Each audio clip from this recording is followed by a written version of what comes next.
Your Vote 2022, the city of Palm Desert will be using a new system to elect city council members. It's called ranked choice voting, and voters will rank candidates in order of preference.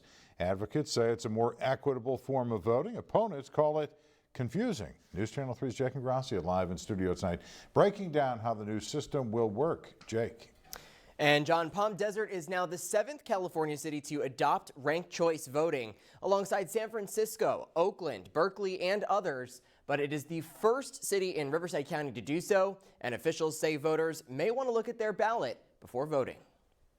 It's a new way to vote in Palm Desert. Ranked choice voting, also known as an instant runoff, allows voters to rank candidates in order of their preference: first, second, third, and so on. This assures if a voter's first choice candidate cannot win, that voter's backup choice may be considered. This informational video from the city of Palm Desert shows what voters' ballots will look like this November for city races. They can choose as few or as many of the candidates as they would like to rank on the ballot. Palm Desert City Clerk Anthony Mejia says ranked choice voting gives voters even more voting power. Now, if they want to select a candidate that they don't believe will necessarily win, they don't have to worry that their vote is being wasted. And ultimately, if that candidate is eliminated through the process, their vote will have a backup. In 2019, Palm Desert shifted into 2 voting districts in response to a lawsuit claiming the city was violating the California Voting Rights Act and that minorities weren't being equally represented. I see the 2 districts going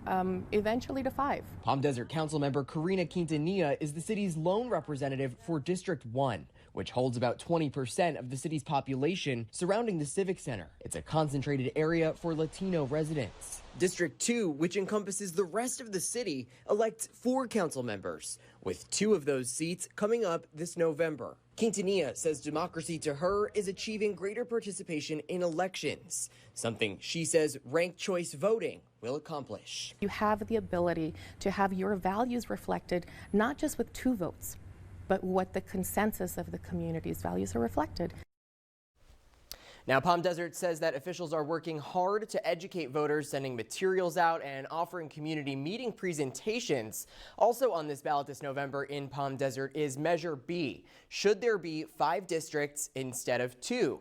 But that measure is only an advisory one, which means that voters will be speaking, but it's ultimately up to the council what they decide. Live in studio tonight, Jake and Gracia, News Channel 3.